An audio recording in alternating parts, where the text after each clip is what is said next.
fraught with confusion, one man will break his silence. Hello, I'm Paul Duncan, also known as Mr. Moderator. Before we get into today's topic, I'd like to remind you to press that like, subscribe, and ring that bell. That way you won't miss out on any of the episodes that we're doing this month on moderating. And with that, let's get into today's question. I've been asked how I go about preparing to moderate a live stream. And the answer is, it depends. It depends on the content creator. Sometimes I get very detailed information. Some content creators will give me a list of links that they're going to use. If I've been working with them for a period of time, I have some basic links that they always use. So I have a list of those. Some of them will give me an idea of what the topic is, the theme for the day, a brief run of show concept so that I kind of know what to expect along the way. If there's guests on, they'll provide me with the links for the guest. If I need to do timestamps for them, I have that information prepared and ready also. It depends on the content creators. Some content creators I've been working with long enough that I kind of know what to expect with them and how things are going to go, and we just go with the flow. And sometimes it's very organic. We may start out with a topic and a theme going on, but then it's the rest of the show is based on questions being asked and those types of things, and you can't necessarily prepare for those. So it's very fluid as to what happens.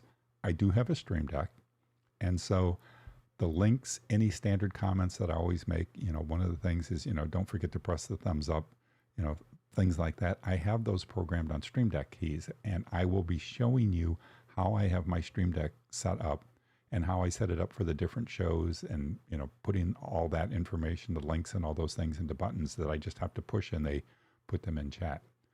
Before I had a Stream Deck, I used something called Text Expander, and I'll show you that too. That is an app that has, based on abbreviations that you can type with your keyboard, it will type all that information for you. So you can type 3 keystrokes and it will type a whole sentence worth of stuff. We'll talk about that too. Before I had either one of those things, I had a document that had all the links in it, and I would do copy and paste to get those over. So it just depends on the nature of the stream and what you have as the moderator.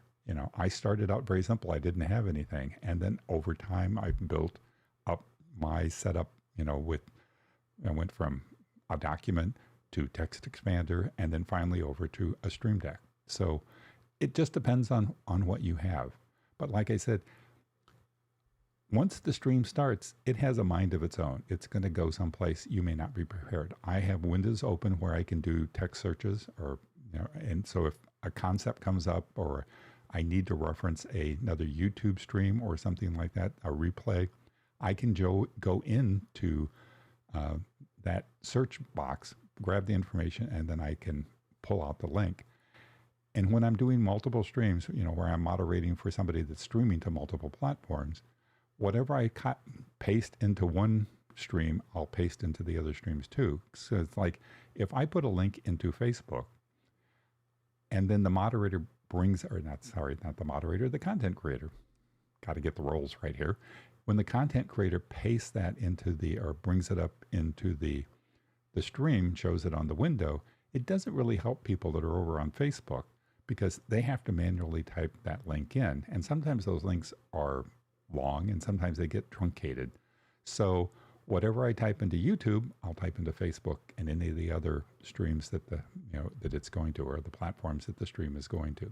So I do that just out of courtesy to everybody, so everybody's involved and they have the links and those types of things. So as I said, it kind of depends. With timestamps, I have the document open, and if the content creator is showing slides, I will type the names of those slides down so that I have the topics, and then I will listen in the stream if there's any key points that they've hit on or anything like that that need to be brought out. I'll put those on the list too. The way I work it is once the stream is over, I will go back and I will listen to the stream again at 2 times the speed, and I'll do some fast forwarding, rewinding throughout it and pick up the timestamps for those topics. That's what works for me. There are some moderators that will actually trigger a timestamp on the device. And sometimes content creators will even grab those timestamps. Me flagging the timestamps using an app or something doesn't necessarily work for me because that timing is not necessarily off. It's maybe close, but you have to go back and figure it out and all that stuff. And for me, it's just easier for me to go back after the stream and re-listen and grab those timestamps and put that together after the fact. That's what works for me. You may find something that works totally, different for you and works better for you and, that you like better. So it all depends on what's going on in, for you and in the stream and how it's working out. So that's kind of how I get organized for the stream. Hopefully that's helped you. As always, if you want me to clarify something, you have a question, you want me to cover something in the future, please put it in the comments below and we'll cover it on one of the future streams. And with that, I'd like to thank you for joining me today, and we'll see you on the next stream.